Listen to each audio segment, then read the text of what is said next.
Mexico city, Latin America का सबसे बड़ा कैपिटल। यहाँ पे 2 करोड़ से भी ज्यादा लोग रहते हैं। दिन में सड़कें ट्रैफिक से भरी होती है और रात में वही शहर सायरन की आवाजों से गूंजता है। ये शहर सिर्फ गवर्नमेंट से नहीं चलता, ये शहर चलता है पावर से। कभी यूनिफॉर्म वाली पावर तो कभी बिना यूनिफॉर्म वाली पावर। और कई सालों तक इस मुल्क में असली पावर लोगों के वोट से नहीं बल्कि बंदूक से डिसाइड होती रही। और इसी पावर का एक नाम था एल मेंचो।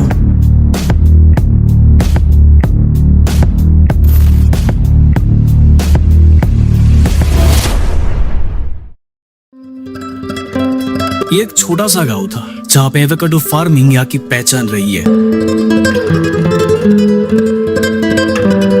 हरी जमीन थी लेकिन गरीबी भी थी। इस मिट्टी में इलीगल मैरिजुआना की खेती भी उतनी आम थी जितनी की आम जिंदगी। गरीबी, लिमिटेड अपॉर्चुनिटीज और क्राइम का खुला दरवाजा। और यहीं पे पैदा होता है नेमिसो ओसिक्वारा करवांतेस यानी एल मेंचो।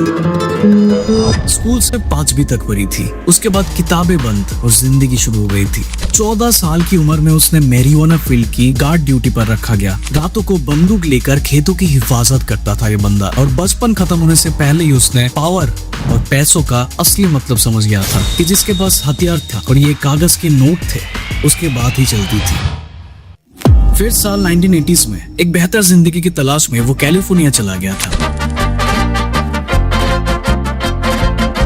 अमेरिकन ड्रीम्स, आलीशान बंगले, आलीशान जिंदगी की तलाश में। लेकिन वहां पे जाके सपना नहीं मिला था, मिला था अरेस्ट रिकॉर्ड्स और क्राइम्स। वहां पे जाके कुछ महीनों के अंदर ही सैन फ्रांसिस्को की पुलिस ने उसे अरेस्ट कर लिया था क्योंकि उसके पास कुछ चोरी का सामान था और एक लोडेड गन भी थी। फिर कुछ सालों तक उसने सिस्टम के बीच से फिसल कर निकलता रहा और यहाँ वहाँ भागता फिरता था। लेकिन 1992 में कुछ अंडरकवर ऑफिसर्स ने वहाँ के एक लोकल बार से उसे हीरो बेचते हुए पकड़ लिया था और इस बार उसके बचने का कोई चांस ही नहीं था। उसे 5 साल की सजा सुनाई गई थी और 1997 में पेरोल पर रिलीज कर दिया गया था और तुरंत उसे मैक्सिको सिटी फिर से डिपोर्ट कर दिया गया। तब उसकी उम्र लगभग 30 साल की होगी और यही से शुरू होती है दोस्तों असली ट्विस्ट।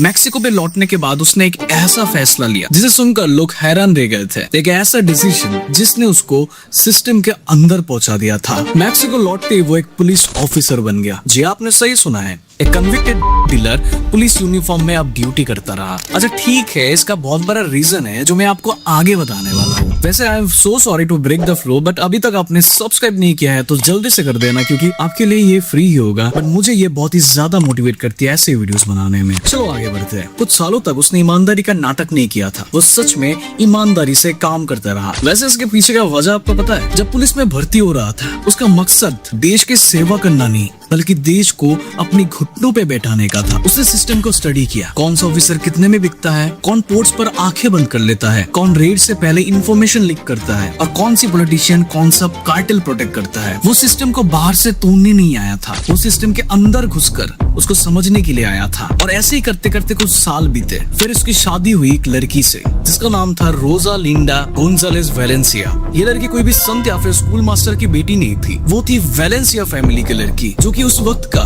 बड़े एक और ड्रग माफिया यानी मिलेनियो कार्टे की बेटी थी। वेलेंसिया फैमिली का कनेक्शन पावर कार्टेल नेटवर्क से था। ये उसके लिए एक शादी नहीं थी, एक ऑर्गेनाइज्ड क्राइम की दुनिया की एंट्री थी। शुरुआत में वो मिलेनियल कार्टेल का बॉडीगार्ड बना और फिर प्रमोशन मिलते ही हिटमैन बन गया। उसने बिना आवाज किए काम करता रहा। टारगेट कैसे आइडेंटिफाई करता है, मैसेज कैसे भेजते हैं और डर कैसे एस्टेब्लिश करते हैं। साल 2010 तक सरकार के द्वारा कुछ ऑपरेशंस में मिलेनियो कार्टेल का लीडर्स या तो मारा जा चुका था या फिर जेल में था। अब गद्दी खाली थी और तख्त भी खाली था। लेकिन दोस्तों पावर या फिर तख्त कभी खाली नहीं रहता और इसी वैकेंसी से पैदा हुआ था जेलिस्को न्यू जनरेशन कार्टेल यानी CJNJ। ये कोई गैंग नहीं था, ये एक स्ट्रक्चर्ड क्रिमिनल कॉर्पोरेशन था। यानी आप बता सकते हो कि क्रिमिनल कंपनी था एक। पता है इसका अपना मिलिट्री विंग था जिसका नाम था फ्यूएर्सेस एस्पेशियलिस ग्रुपो इलाइट। ये एक स्ट्रक्चर्ड डेथ एंटरप्राइज था और एल मेंचो ने इसको अपना मिलिट्री विंग बना दिया था। Black tactical gears, armoured convoys, 0.50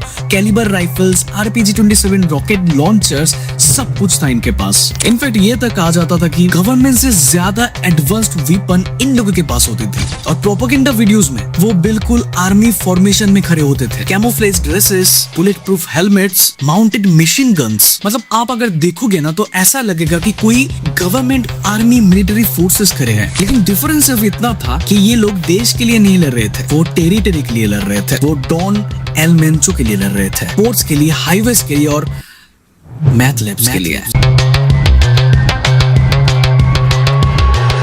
वैसे जिसको नहीं पता कि मैथ लैब्स क्या होता है, मैथ लैब्स सिंपल शब्दों में समझो तो ये एक इलीगल केमिकल फैक्ट्री होती है जहाँ पे मिथाम्फेटामाइन नाम का एक केमिकल बनाया जाता है। ये कोई छोटा मोटा किचन सेटअप नहीं है। बड़े बड़े कार्टेल्स की मैथ लैब्स जंगल के बीच, पहाड़ी इलाकों में या फिर रिमोट वेयर हाउसेस में होते थे, पूरे इंडस्ट्रियल लेवल का। यहाँ पर इम्पोर्टेड केमिकल प्रिकॉशंस यूज होते थे जो अक्सर लीगल शिपमेंट के नाम पर पोर्ट्स तक आते हैं। फिर उन्हें डाइवर्ट करके सीक्रेट लैब तक पहुंचाया जाता है। एक लैब में, एक बैच में कई किलो मैथ तैयार होता था। हर किलो के पीछे प्रोडक्शन कॉस्ट बहुत ही कम होती थी, लेकिन बेचने पर प्रॉफिट 10 गुना, 20 गुना, कभी-कभी 50 गुना तक होता था। और इसी वजह से मैथ कार्टेल्स के लिए गोल्ड माइन बन चुका था। इन लैब्स के आसपास हैवी सिक्योरिटी होती है, आर्म्ड गार्ड्स, लुकआउट पॉइंट्स, कभी-कभी ड्रोन सर्वेलेंस भी होती थी। ये बिल्कुल एक छोटी प्राइवेट आर्मी के प्रोटेक्शन में चलने वाली फैक्ट्री जैसा सिस्टम होती है। और सबसे खतरनाक बात क्या है पता है? एक लैब टूट भी जाए तो दूसरा कहीं और खुल जाता था, क्योंकि ये खेती पर डिपेंड नहीं करता था, सिर्फ केमिकल्स और नेटवर्क्स पर डिपेंड करता था। इसलिए मैथ लैब सिर्फ एक क्राइम स्पॉट नहीं होता था, ये एक पैरेलल अंडरग्राउंड इंडस्ट्री होती थी। चाइना से केमिकल प्रिकॉशंस इंपोर्ट होते थे, पोर्ट ऑफ मंजानिलो पर उनका कंट्रोल था। और इसी मैथ को बेचकर एल मेंचो बहुत ज्यादा, मतलब बहुत ही ज्यादा पैसा कमा रहा था। उसके पास कई सारे बंगलोस थे, ऐशो आराम की जिंदगी थी और लड़कियां भी बहुत थी।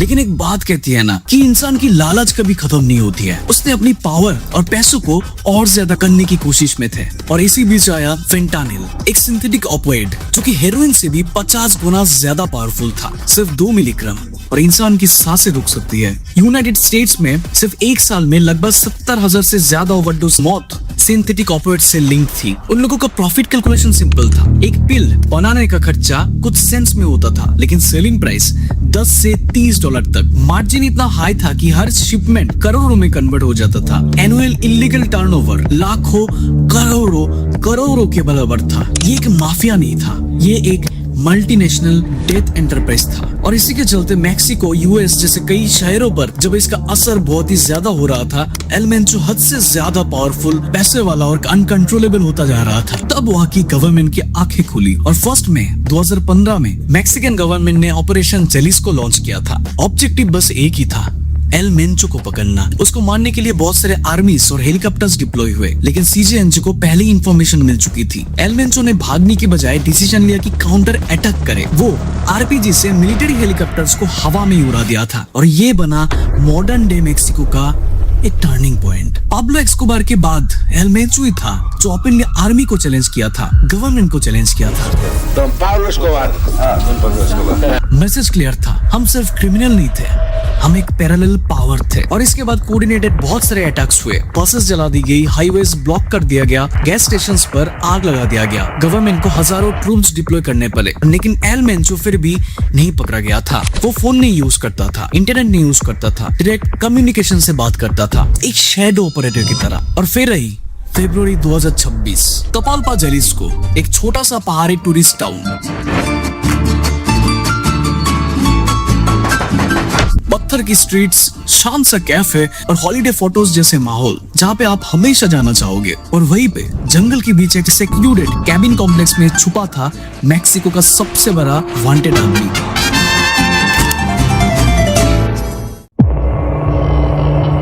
पता है किसी खतरनाक ड्रग कार्टेल के सरदार को कैसे पकड़ा जाए, उसके धंधों पे पैसों की ट्रांजैक्शन कैसे ट्रेस किया जाए, या फिर ड्रग्स की सप्लाई चेन को फॉलो किया जाए। इन सब के लिए सबसे सही तरीका होगा उस सरदार की गर्लफ्रेंड को ढूंढना, क्योंकि इतिहास गवाह है लड़की और पैसों का चक्कर में बहुत से लोग फंसे हैं। मैक्सिको एजेंसीज ने ना पैसों का पीछा किया, ना ड्रग्स की शिपमेंट्स को। उन्होंने ट्रैक किया एल मेंचो की गर्लफ्रेंड को और वही उन्हें उस कैबिन तक लेके गया जहाँ पे CJNJ का सरगना छुपा था। ऑपरेशन 19 फरवरी की शुरू हुआ था। इंटेलिजेंस ने उस शख्स को ट्रेस किया जो उसकी प्रेमिका का करीब था। वो उस औरत को तपल्पा लेके गया जहाँ पे कार्टेल का स्ट्रॉन्ग होल्ड रहता है। 21 फरवरी की सुबह उस एरिया को घेर लिया गया था। दोनों तरफ से बहुत ही गोलीबारी हुई। एनकाउंटर के बाद उसे पास के जंगलों में घायल हालत में पकड़ा गया था। हेलीकॉप्टर से ग्वादालाजाला ले जाते वक्त रास्ते में उसकी और उसके 2 गार्ड्स का मौत हो गई थी। मौत की खबर फैलते ही CJNJ ने जगह जगह पर तबाही शुरू कर दी। ये कहा जाता है कि उसके भाई ने मैक्सिको सिटी पर बहुत सी जगह को जला दिया था। सड़कें ब्लॉक हो गई थी, गाड़ियां जला दी गई, फायरिंग हुई और एल मेंचो का राइट हैंड हुगो एस्तावेन एसेवेडो उर्फ एल तोली ने प्योर्तो वलार्ता में मास डिस्ट्रक्शन और शहर को तबाह करने का ऑर्डर दिया, लेकिन बाद में वो भी एनकाउंटर पे मारा गया था। इसमें 70 लोग गिरफ्तार हुए, 34 सस्पेक्टेड कार्टेल मेंबर्स थे और 25 नेशनल गार्ड्स की भी जान गई थी। द न्यूयॉर्क टाइम्स के मुताबिक उसका कार्टेल अमेरिका के 50 स्टेट्स तक फैला था। यूएस गवर्नमेंट ने उस पर 136 करोड़ की इनाम रखा था और डोनाल्ड ट्रम्प भी मैक्सिको पर एक्शन का प्रेशर बना रहे थे और 22 फरवरी को इस ऑपरेशन को अंजाम दिया गया था। एल मेंचो मारा गया लेकिन सिस्टम जिंदा था। कार्टेल्स में सक्सेशन वार का रिस्क बढ़ गया था और हिस्ट्री बताती है जब एक किंग पिन गिरता है 2 नए किंग पिन ऑटोमेटिकली खड़े हो जाते हैं। लेकिन सवाल ये नहीं है कि एल मेंचो खत्म हुआ है कि नहीं, सवाल ये है क्या ड्रग्स के डिमांड खत्म हुआ, क्या करप्शन खत्म हुआ, क्या गन्स बॉर्डर क्रॉस करना खत्म हुआ। जब तक मार्केट जिंदा है सप्लाई पैदा होता रहेगा। मैक्सिको सिटी सिर्फ प्रेसिडेंट से नहीं चलता, ये शहर पावर बैलेंस से चलता है, कभी गन से, कभी पैसों से और कभी पॉलिटिक्स से। और जब तक ये 3 एक ही टेबल पर बैठा रहेगा तब तक हर एल मेंचो के बाद एक नया नाम फिर से पैदा होता रहेगा। मुझे दीजिए इजाजत, अपना बहुत ज्यादा ख्याल रखिएगा। मिलते हैं अगले वीडियो पे, तब तक बाय बाय।